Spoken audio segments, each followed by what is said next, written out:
Man, this is Deion Dawkins, man, and you're listening to The Scoop on OurScoop.com. You already know.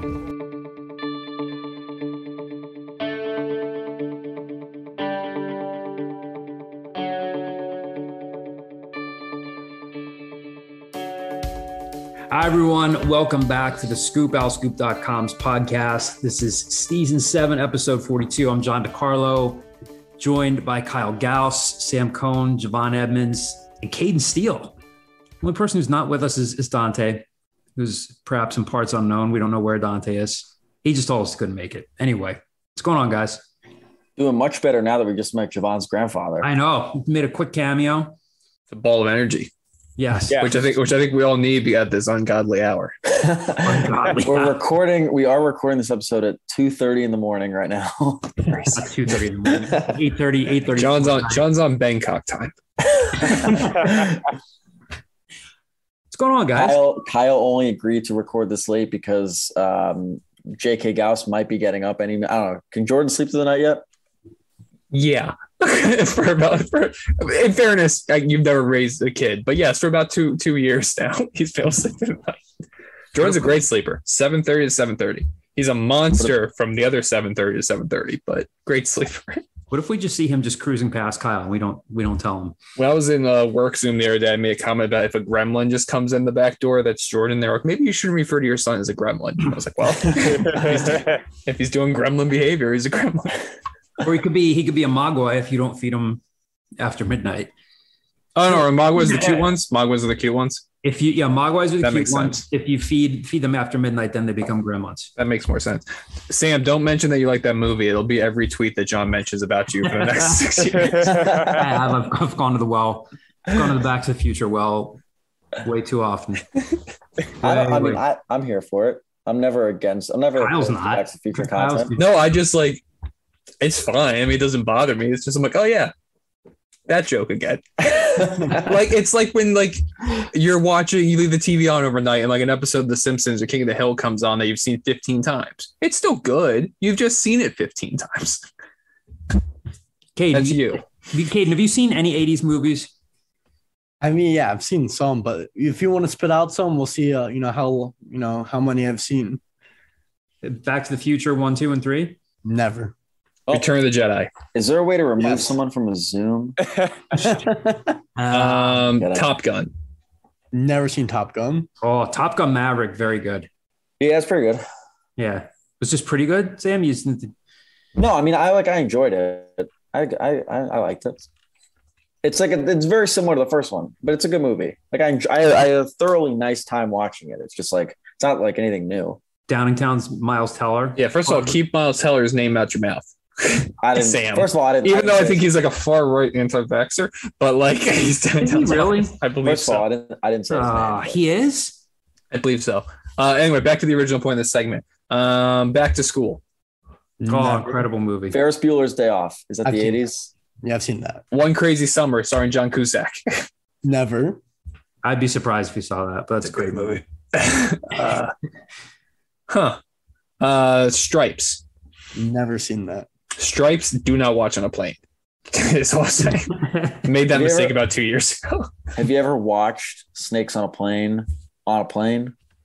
Can't say I have. What quote is that from? What like? I don't know. That was in a movie or a TV show. That is in a movie. What Snakes on a Plane? Well, if it is, I haven't seen the movie. Javon, any 80s movies, which has nothing to do with the number of the episode, or I don't know how we got started on it.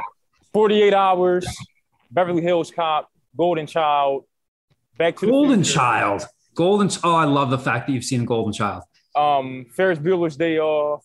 Oh, what's the one with Michael something where they create the girl from his computer? Weird Science. With Kelly LeBrock. Yeah. Caden and Javon, you guys have seen Stand By Me, right? Yes. Good. I think I've seen The Goonies. The Goonies? I need to watch The Goonies. Mannequin. Mannequin's great. Mannequin 2. Yes, both. Ed Foley used to love talking about Mannequin like during recruiting season. I've used that joke 15 times now. The Ed Foley joke where he's like, what other movie they made there? Mannequin 2. I'm like, Kyle, like it's like the same joke over and it's over. not my joke, so it's like a crappier version. It's like going to see like Dead and Friends instead of Grateful Dead. Like it's like it's adjacent. We had Pet Cemetery. Ooh, I've never seen Pet Cemetery. I haven't either.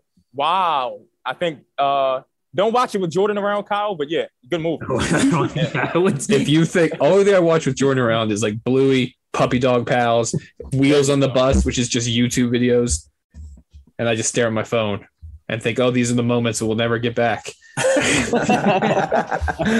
Javon, how well do you know The Golden Child? I have a very favorite obscure part of that movie. I think my favorite quotable part is like when he jumps in the backyard. Like, yes. Yeah. Jumps in the backyard and he's like, "That's burning, man. That's burning. Turn that over." He's like, "I don't want to hurt anybody. I just want some chips. And he just grabs the chips. It kills me every time. So a man that was not prominent in the 80s, but prominent in the 90s, Adam Sandler started a movie called Hustle, which had a lot of Temple references, which is what this podcast is about.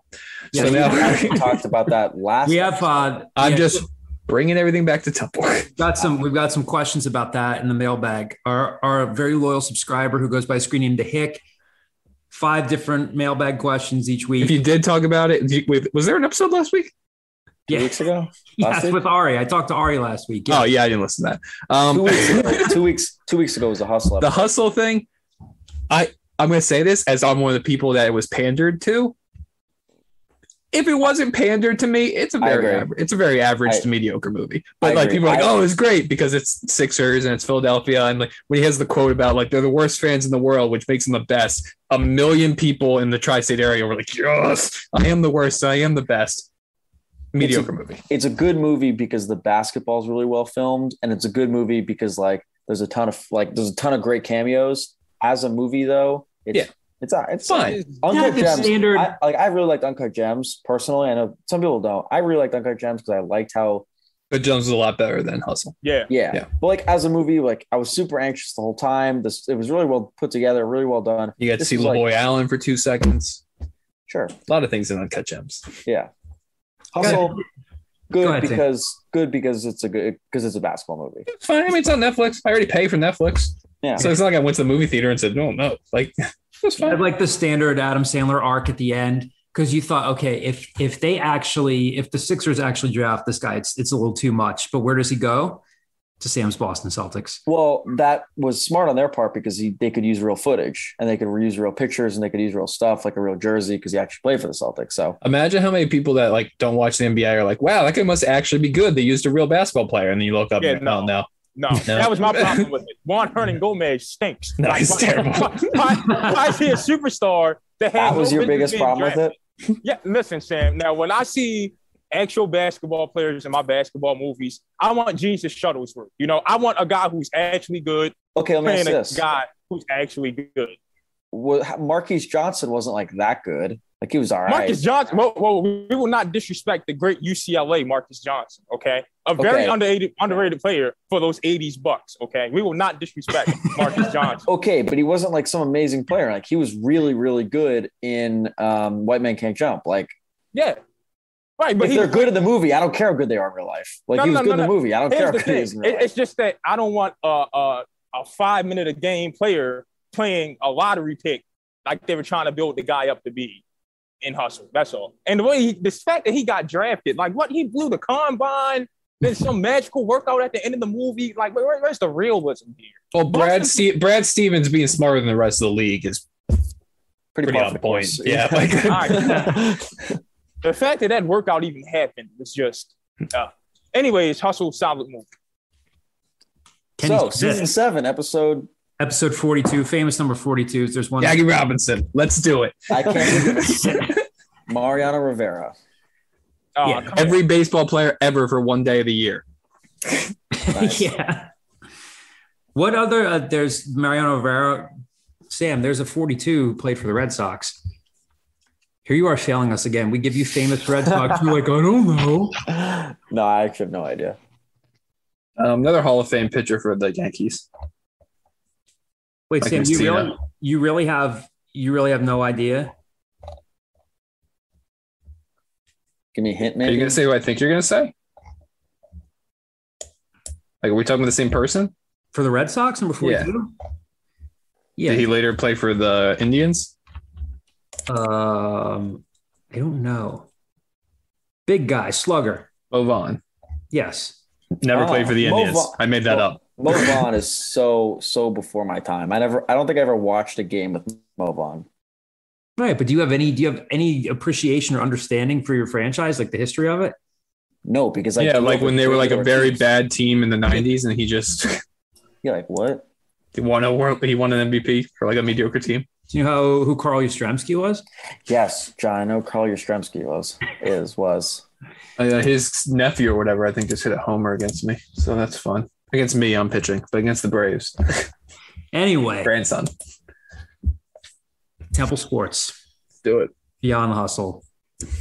Hustle, not the Hustle. The Hustle is actually like a 70s dance, which Kyle will do later in the podcast. Do the hustle. I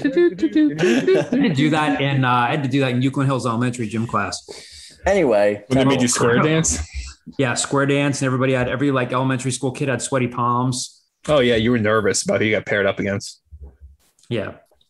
Anyway, it's been a busy week for the Temple football program. There have been 3 verbals since we last recorded. Even since I last recorded last week, I wanted to thank Ari Rosenfeld again. If you haven't listened to that episode, great stuff. Talked about Hysir Miller, talked about Zach Hicks, talked about a couple of local recruits.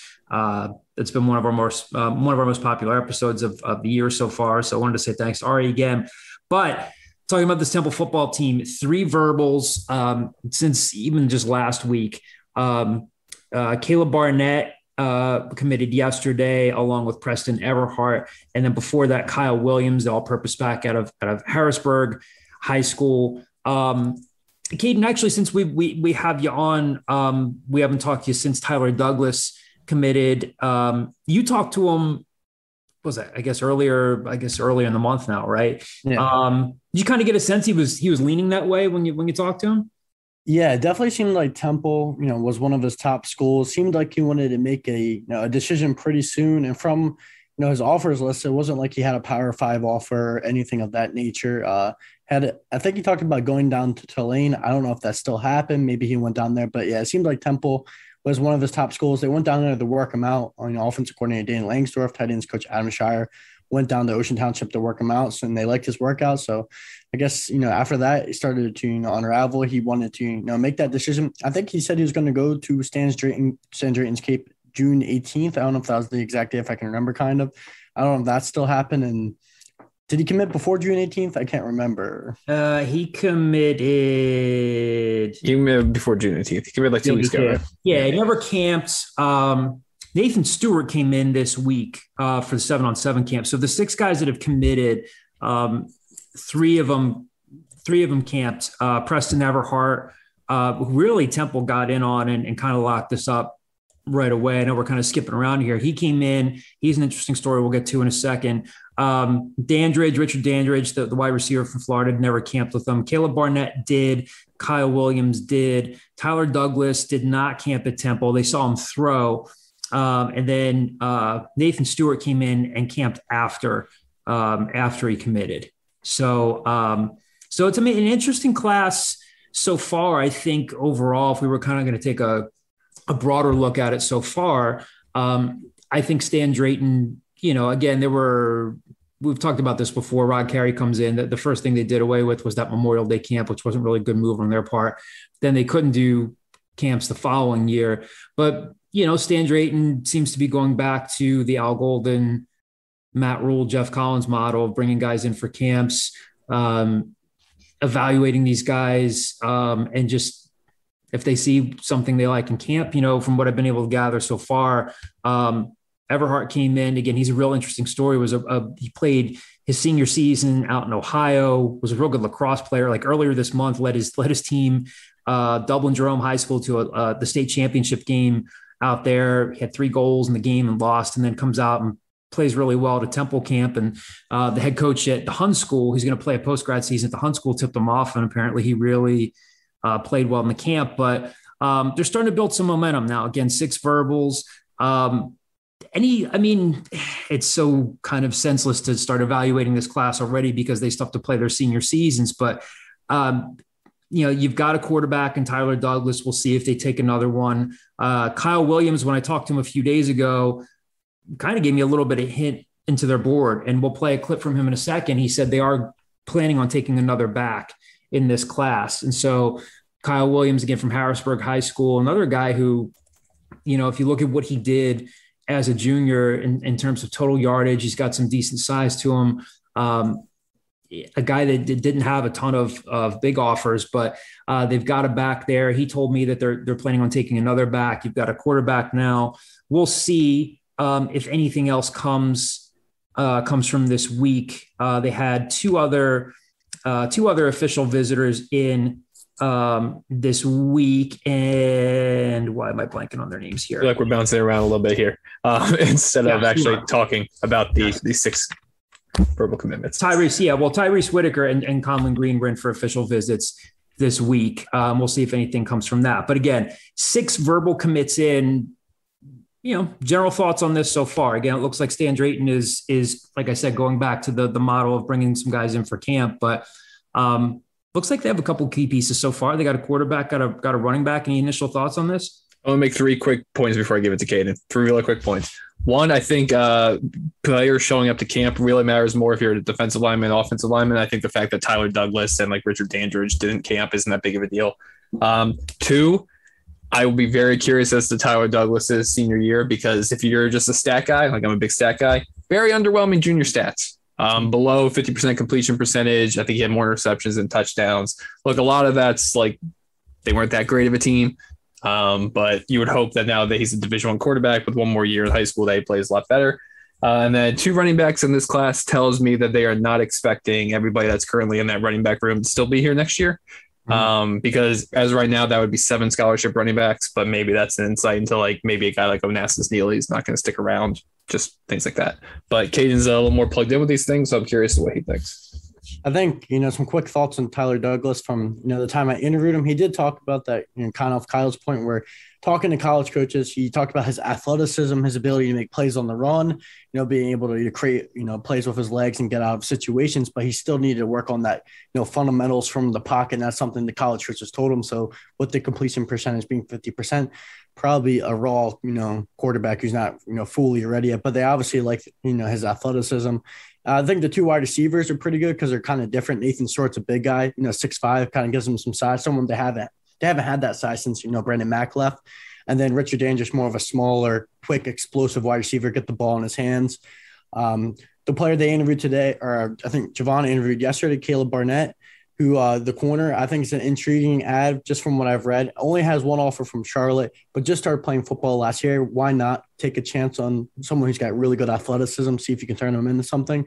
And then, John, the guy that you interviewed the other day, Kyle Williams, surprised, based off, his stat line, 17 total touchdowns, really tore it up, in his junior year. Why maybe he didn't have more offers? Maybe it's a size thing. I'm not sure. Maybe just going underlooked, but I have a good feeling that Kyle Williams, before, seeing him play, just seems like a good get for them.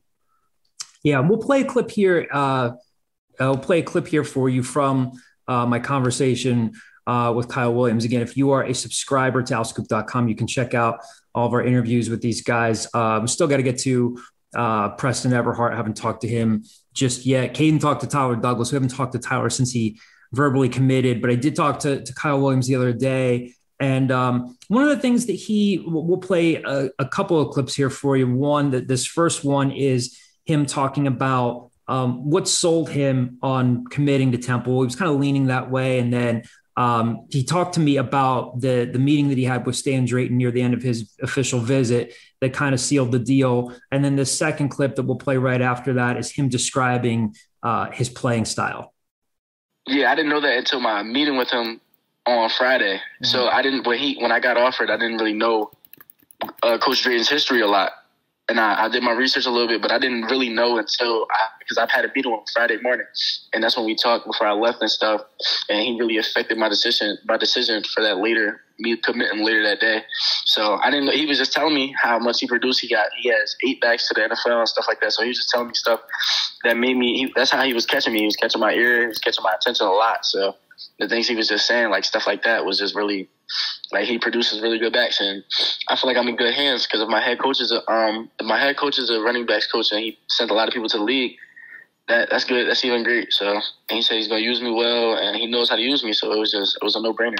Coach Brown and Coach Drayton told me they're gonna use me as a running back and a slot. So just because because they're gonna bring in 2 running backs, so they got another running back that's coming in, and they said my skill set I can do almost everything. So with my skill set, they're gonna use me all around the field and as an all-purpose back. So hopefully, I'm never coming off the field for the Temple Owls. That's what I envision. That's what we envision. So you hear him talking obviously about like he didn't really know as much about Stan Drayton coaching some of these NFL backs. And then, Stan brings that up and he feels like he's in good hands with him there. And then, when he talks about, his playing style, being able to be moved to the slot and moved all over the place and saying, hopefully I don't come off the field. Again, if you talk to a couple of other people around the state, it looks like they got a pretty good player there. So, we'll see again. We'll see if anything comes out of this week. And then with a dead period coming up, as Kyle's pointed out, might be a little quiet. I mean, you never know if some of the previous guys that they've offered might pull the trigger. We'll see. All right. So stay tuned for any upcoming football recruiting coverage. As always, we're going to shift to basketball here and bring Sam Cohn into the mix here. Sam was at Philly Live, saw some pretty good basketball players, including a couple guys from Neumann Goretti, the Temple's recruiting. If you listened to Ari and I last week, talked about Rob Wright, and it seems like his recruitment's really taken off. Might be a guy that leaves the city, and then Khaafiq Myers, another very good guard they have there. Sam, why don't you tell us a little bit about what you saw last weekend from the games at Philly Live that you got to cover? Sure. So, for starters, I'll start with Khaafiq, and Ari can do a much better job of explaining kind of where he's at with his game and how he's developed and all that. So if you haven't listened to John's conversation with Ari, definitely do that because he talks about a lot of different guys. But from what I saw from Khaafiq and in people I've talked to, his game has come a long way in a really short period of time. And I don't love making this comparison, but it's similar in the sense that like he's how when Jeremiah got Temple, he was thrown to the fire and kind of just had to figure things out quickly. Khaafiq's a younger guy that was thrown into a starting point guard role pretty quickly, and he's figured things out quickly. So in what I've seen and people I've talked to, he's got a real knack for scoring the ball. He's super shifty, low to the ground. I've heard people say Temple should, if they're not already, they should be more in on him. They should really be pressing for him. The only thing that is he's 5'11" in shoes. He's an undersized guy, but he's got a great knack for scoring the basketball, and he's a really, at that level, he's a really good player. The question is, if Temple does end up picking Temple wherever he ends up, like how does that translate? In my head, I think a lot of it, when I hadn't really seen much of Khaafiq play, I was like, in my head, it was like Hysier Miller and Khaafiq were sort of in the same ballpark of relatively 6-foot guard from South Philly. That's like this prototypical whatever Philly guard, whatever that looks like. I've heard people say that Khaafiq is more of the prototypical Philly guard than Hysier Miller. I think that in talking to people and in seeing him play a little bit more, the biggest difference is and I use this analogy with someone that I was talking to at Philly Live, where Quincy Patterson told me the difference between him and DeJuan Mathis is that DeJuan Mathis will outrun you. Quincy Patterson will run through you. DeJuan's a lot faster, but Quincy Patterson will run through you is a lot tougher. I think that's a similar comparison I would give to Hysier Miller and Khaafiq Myers in terms of them with the ball in their hands. I think Hysier Miller, and I'd seen he was there over the weekend. I'd seen him. He was on the bench with Neumann Goretti. They had a handful of alumni, Jordan Hall, Blaze Vespi there too. Looks like Hysier Miller's got a little bit more muscle on him than the last time I saw him. So I think Hysier Miller is more the guy that's the tougher, stronger defender, going to go through you type of guy. Khaafiq is more of the natural scorer. Khaafiq is more blow by you. Khaafiq's really quick, low to the ground, as I said. So again, I don't really know where things stand, particularly with his recruitment or where Temple stands with him. He's still got 2 more years. He's got some time. But Khaafiq Myers looked pretty good at this weekend, especially against Camden. Camden, one of the best teams in the country, and he played well. Him and Rob Wright are the duo of that team. I mean, John Brennan always calls Khaafiq Myers the heart of Neumann Goretti's team. So he's come a long way in a short amount of time. So in 2 more years, it'll be interesting to see where he ends up. Other people I would say that I think of note in this conversation to talk about are Jaron McKie. And I think that Ari had talked a little bit about him. He was one of the people that I wanted you to ask Ari about, because he's seen him play a lot from the end of his St. Joe's prep season, end of his freshman year to through kind of the AAU circuit and to now. And he's come a long way. He's a really, really intentional shot taker and shot maker. He doesn't take bad shots. That's another thing that Ari talked about that a lot last week, and just he's very good with his shot selection.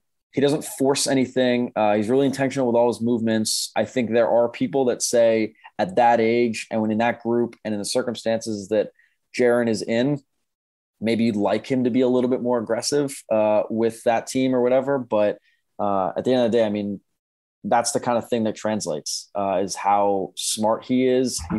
Aaron always talks about teaching him and teaching his players to play the game the right way. I think that's as close you can get to, he plays he doesn't make a lot of mistakes is the best way of putting it. He takes good shots. He makes those shots, and he can make tough shots getting downhill, and he doesn't make a lot of mistakes. Not a plays like a coach's son. Yeah, exactly.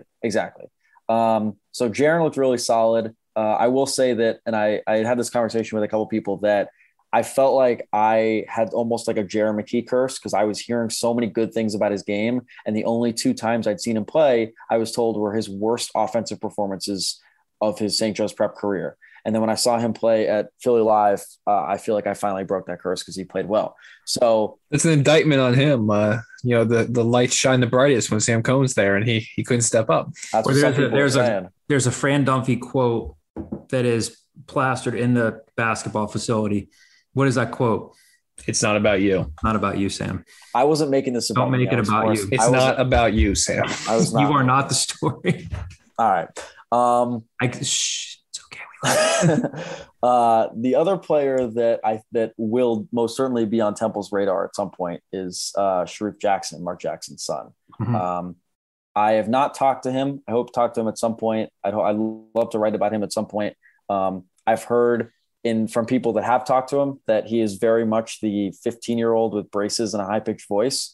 But from afar or seeing him play, he's really advanced for his age. His footwork, his touch around the rim, his ability to body up against like legitimate other big men. Obviously he was going up against guys like Aaron Bradshaw in Camden. He was seeing legitimate competition and didn't back down from anyone. He's not obviously Roman has Anthony Finkley, another big guy that's good in the area. He's going to St. Joe's, just committed to St. Joe's the other day, but Shareef Jackson, I think, is definitely going to be one of the better big men in the area by his senior year. And I heard someone say that they thought, take this for what it is, that they thought he was better than Marc Jackson when he was his age. So at least that's my biggest takeaway. I don't know where he ends up. I don't know how far his basketball takes him, but at the very least, as a rising sophomore, someone who just finished their freshman year, started in the PCL championship this past year, his skill set,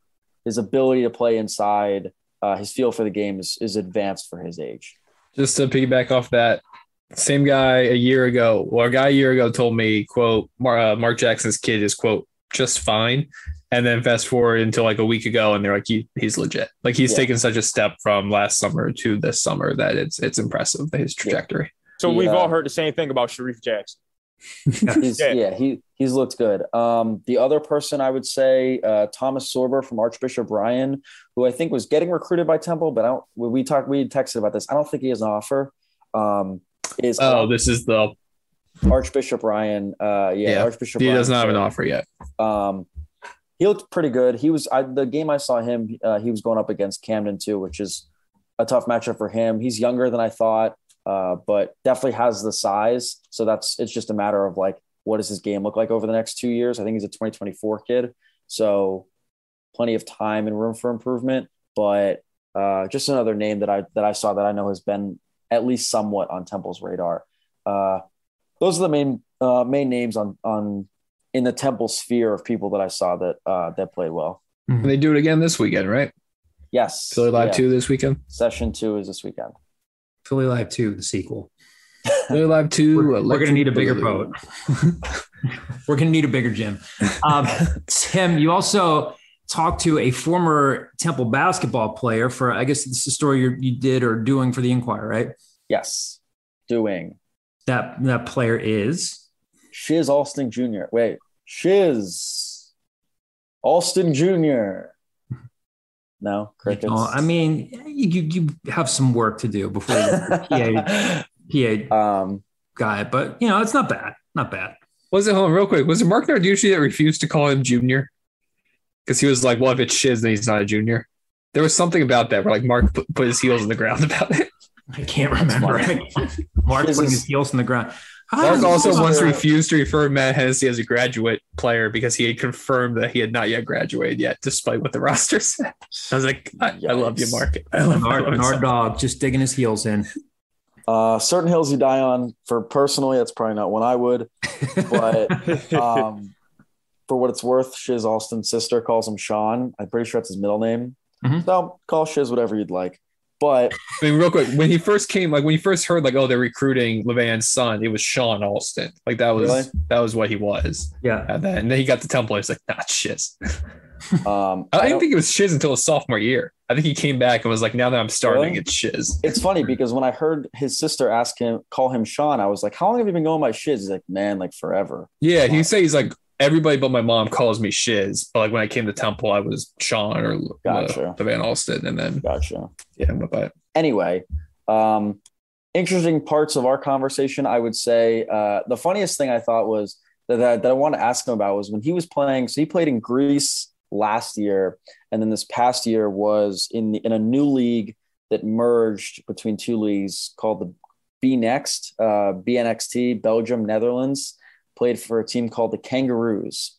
They actually lost funny story. They lost in the championship to Phil Booth, and he played with AJ Brodeur. Some fun Big Five names. Phil Booth is like the marquee, like, oh, Temple's going to get this kid. They're never going to get this kid. There's one of several players that Temple recruited really hard that ended up at Villanova.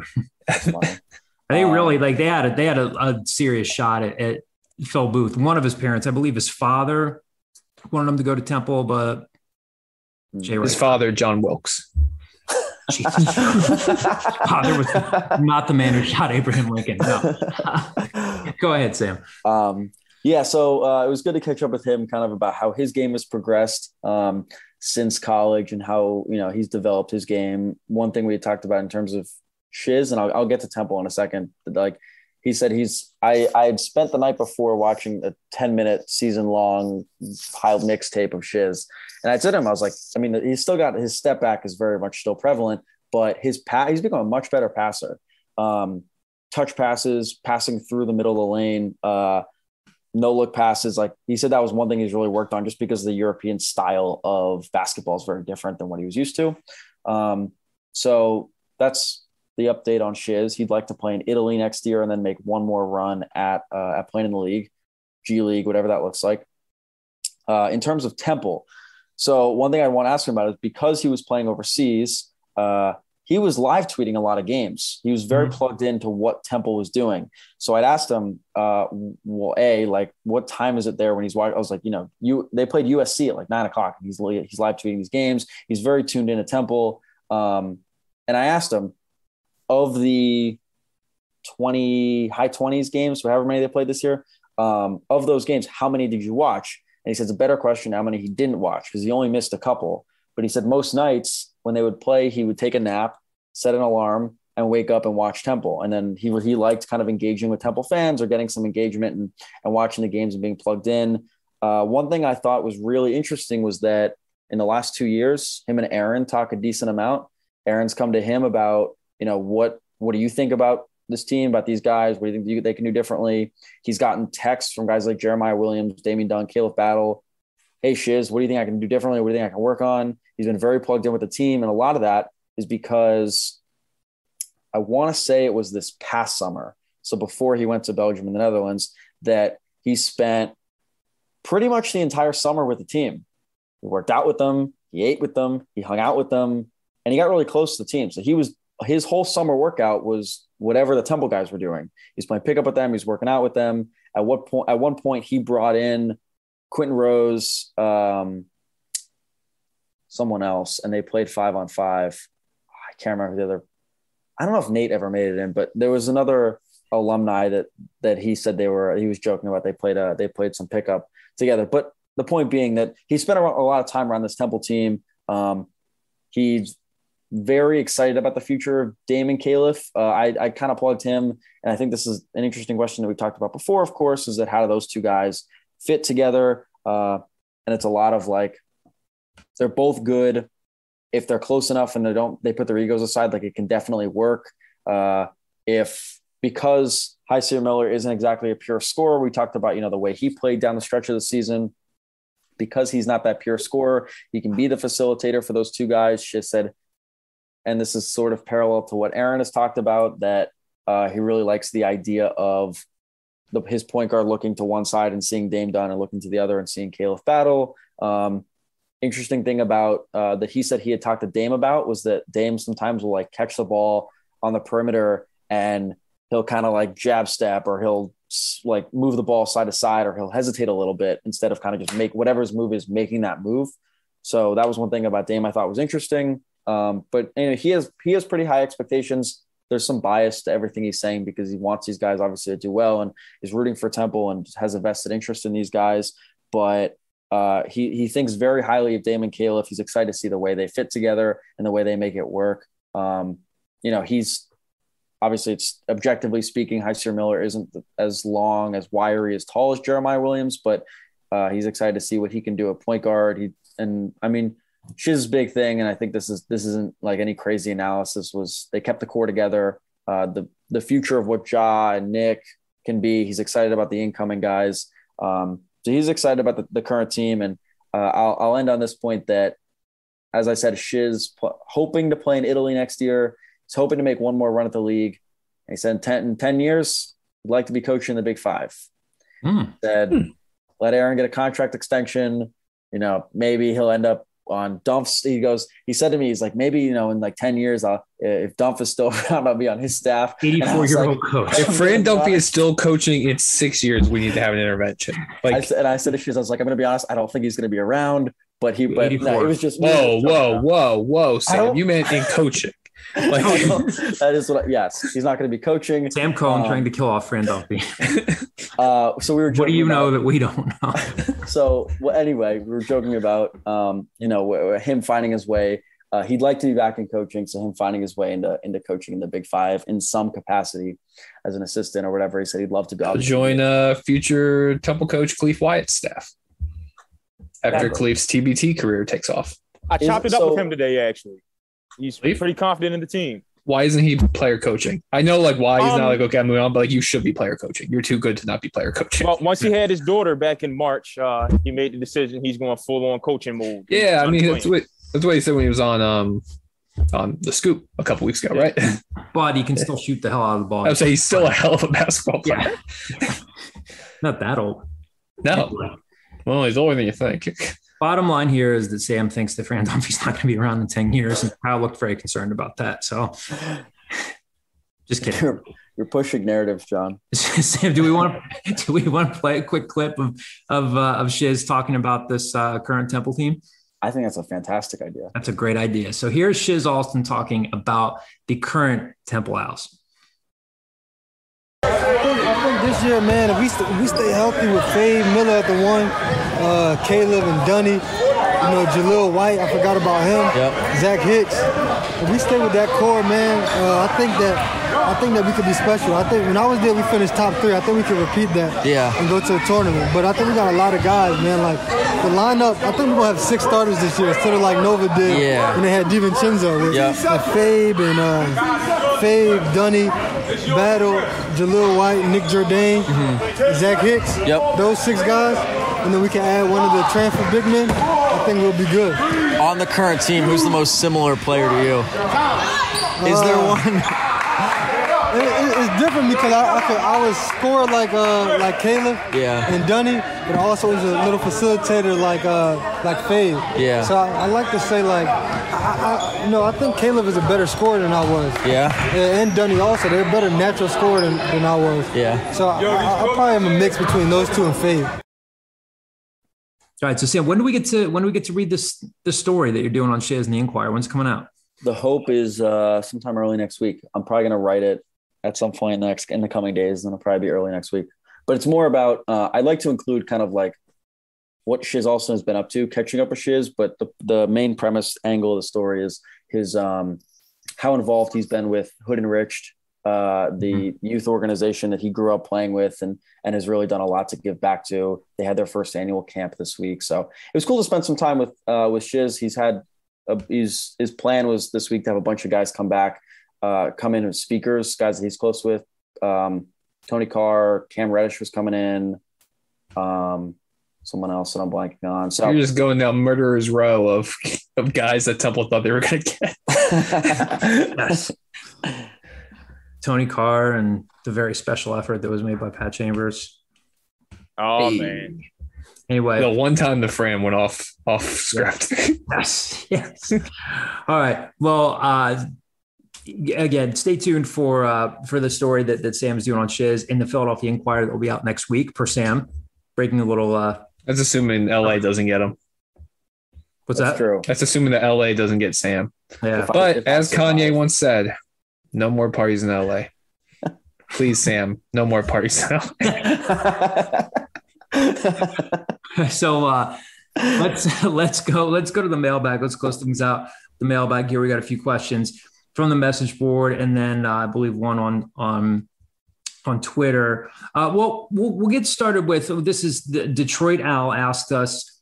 This is one of two questions he has, and then did he ask us? Was it also Detroit Al on Twitter? Yes. Okay. So he asked us on Twitter if this is the same Detroit Al. What happened to Dezzoni? And then he asked on the message board too. Any Shane Dezzoni sightings? So we seem to know or think we know that it's just a matter of time before this gets wrapped up. I was told that Shane Dezzoni, again, if you're unfamiliar with Shane Dezzoni, former top 150 recruit, was bound to play at Arizona, got out of his letter of intent when they got rid of Sean Miller, played this past season at Vanderbilt, entered the transfer portal, was supposed to go to St. Joe's, did not end up at St. Joe's. He's been on campus. He's been at team camp. I think that there are just a couple of things that they're waiting on getting cleared up. When it's going to get announced, I'm not completely sure, but has to be soon. Yeah. So, but again, if they add Shane Dezzoni to this class via the transfer portal, obviously a pretty big help for him. He can shoot the ball. We'll see, but again, things aren't completely done until they're done, but it seems to be trending in a good direction for Temple. Detroit Al's other question on the message board was a football related one. Who is considered the number one running back right now and the number two running back? I mean, Aiden, what do you think? I guess number one is, I feel like it's got to be Darvon Hubbard just because he's in here as a new guy, maybe to Edward Sadie. Mm-hmm. I think it might be flipped. I think Edward Sadie might still be the starter until proven otherwise. I do think you'll see more running backs rotate in. I think Jakari Norwood's a different type of back, so he'll see plenty of snaps. But I'm not super high on this running back room, but we'll see. I think that Edward Sadie, this is his shot still until proven otherwise. Mm-hmm. Yeah, I mean, obviously, again, we've said this before with a new staff. What position battle are we not going to be watching? Quarterbacks going to be one, running backs going to be one. I mean, there's not one where you're kind of like, yeah, this one's going to be boring, where we kind of know. Cornerbacks are really the only one. Yeah. I'm like, oh, yeah, as long as Cameron Ruiz and Keyshawn Paul are healthy, they're your starting corners. Other than that, it's like, every other position, you can be like, oh, yeah, there's a fight here. And that fight happens soon because I keep thinking things are far away. No, camp starts in like 5 weeks. Yeah. My daughter arrives in like 5 weeks, 6 weeks. So where are you going to be in August? You're going to be covering camp? You're going to be bringing your daughter? I'm going to be chain smoking again. I'm just going to go back to cigarettes. You're going to see me at 3 a.m. just ripping unfiltered Marlboros and wondering what happened to my life. They don't sell unfiltered anymore. You got to snap off the filter and just go straight to the cigarette. Jesus. The final question to close things. Final questions. Again, a very loyal subscriber here, the Hick. just hits us with rapid fire questions. So I'm going to read all of these and we'll pick a couple to answer here. We'll bring things back full circle. We talked about Hustle at the beginning of the pod. All right. I'm just going to say this. Hustle, not even the best movie that has hustle in its title. American Hustle? Hustle and Flow. Good job, Kyle. Great movie. Great job. Great job. So I'm just going to read through these and we'll get to a couple. These are all from the Hick, screen name The Hick. Was the university involved in the production of Hustle? Did we make our facilities available for filming? Are they planning to invite Adam Sandler to a Temple men's basketball game this season? Now that the new administration has had a chance to kick the tires on athletics, how will they reinvent or reinvigorate the program? What do they see as priorities? All right. That's a lot. Love them for asking as many questions and being as involved. You know how much money Coatesville High School got for letting them film the one workout session? Granted, it was over the course of like a week or whatever. No. You know how much money they got? $81,000. Really? They got $81,000 donated to the Coatesville School District just to allow them to film there for like a week. That's not bad. So like even just from a business standpoint, it might have behooved them to make something available. How did they settle on $81,000? Big Kobe guys. What's that? The big Kobe guys. Huge Kobe fans in Coatesville. 81,000. He scored 81 points against points the Raptors in 2000. Gotcha. Come on, John. You're slacking here. Sorry. I don't know, but there was my sister sent me the article on it like a week ago about how look they film this at Coatesville. Okay, but no, as far as we know, I don't think they were approached necessarily because I think the whole point of the LaSalle was used as a film location. Right. But that's what the combine was. Cover your ears if you're a spoiler. Yeah, cover your ears if you haven't seen the game. But like the Tom Gola Arena fits visually that scene better than a 10,200 seat arena like the Liacouras Center. Sure. So just, if I'm putting on my producer and director hat, I don't think the Liacouras Center was on my radar for that. Yeah. Are they planning to invite Adam Sandler to a Temple men's basketball game this season? I have no idea. They should. Why not? He has to come in the J&H hoodie though. Yes. Yeah. That's the biggest drop ball, legitimately. Like, I feel like every single person that, granted, I'm probably in a little bit of like a Temple echo chamber on my social media, but every single person that I saw post about it posted like that one screenshot of him in the J&H hoodie. So like Temple, you can sell that. It's your dorm. You own the rights to J&H. Like that's a missed opportunity. Yeah. Yes. That would, am I the one that actually lived in J&H? I live in J&H. Yeah, me and Caden. Caden and I are the only ones allowed to rock that hoodie. The scene where Adam Sandler is in his living room with his wife and it pans to the jersey on the wall. That has to be a Deontay. His wife. You can call her by her name. Queen Latifah. Well, Queen Latifah. Yeah. His character's wife, whatever. Queen Latifah. And it pans to the jersey. It's in a frame on the wall. That has to be a Deontay Christmas jersey, right? It's not a custom-made jersey. Going out. It didn't look as much. I thought I was going to see, because you saw the movie before I did, I thought I was going to see like the winged numbers, like that classic Deontay jersey that you see. It didn't look it didn't scream Deontay Christmas jersey to me. But wait, is it that era though? No, because the whole point was that he was supposed to have played in like the 90s. Yeah, it's a Cheney era 22 player. But I have no idea when the jersey was from. I wouldn't be able to get that like you guys would. You haven't talked to Adam Sandler about it? Well, we spoke the other day on the phone because I tried to get him on the pod and he was like, he wouldn't answer that question. Just said no comment. You need to aim lower for like these high profile guests. You struck out on LeBron and you struck out on Adam Sandler. Maybe you're out of your. To be fair, I haven't struck out on LeBron yet. He didn't answer. Sam, shoot for the stars, buddy, okay? Don't let people compress your dreams. I was able to get Javon on here. That's a pretty big get. That's a big get. Big get. Coach Vaughn on the pod, on the staff. But I don't know. Caden's in print today. Caden's on the front page today. That's a great get. Yes, Caden is a summer intern at the Bucks County Courier Times, front page. No big deal. Kyle's a dad. That's a good get.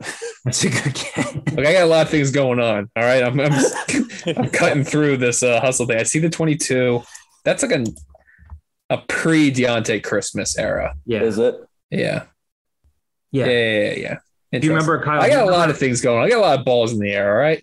I know, Kyle. I'm just messing with you. you. Remember the Deontay Christmas billboard and what the slogan was?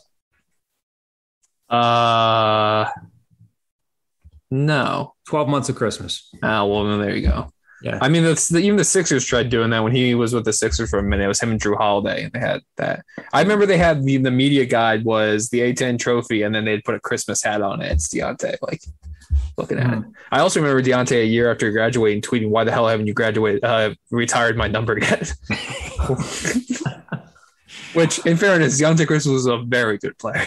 Yes, very, very. The Deontay Christmas versus Tennessee highlight video. It's set on YouTube. It's actually set to like a really catchy like rap song. I've watched that video like 45 times in my life, just because like I was like a freshman during that game, and like we watched the hell out of that video. That was like Dump's like first big like non-conference win. Him, Deontay, Sergio almost having like a breakout party type of game there. When they brought in Serge under Chaney, he could not walk and chew gum at the same time. They turned him into a very serviceable college center under Dump's time. To close out, I'm sorry, real quick. And in punishment, Bruce Pearl's just taken every recruit they've ever wanted in the last 10 years as punishment for that. Bruce Pearl was at Philly Live. Of course he was. Apparently Bruce Pearl of course he gets kids. He always gets kids from Philly. Apparently Coach Cal was there, but I didn't see him. Was he just checking in on like DJ? Yeah. About that Camden program. Crazy. Long story written about him on NJ. South Jersey going to South Jersey. You can just Control F Camden and plug in any football power, really. Yeah. Anyway, a couple other things that Hick said here. Again, we have not sat down for a long interview with Arthur Johnson. Bella Diamore, who is now at the Philadelphia Inquirer, did when she was with the Temple News. You can go back and check out her interview with Arthur. But when Hick is asking here, how will they reinvent and reinvigorate the program? What do they see as priorities? I mean, I know they've done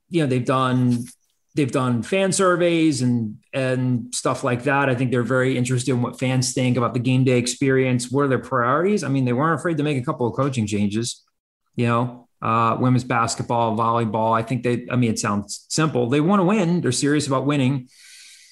Beyond that, don't have any grand proclamations on this one, unless you guys want to jump in and add anything here. Yeah, I would agree with that. I think they're hoping that you get some trickle down marketing from winning.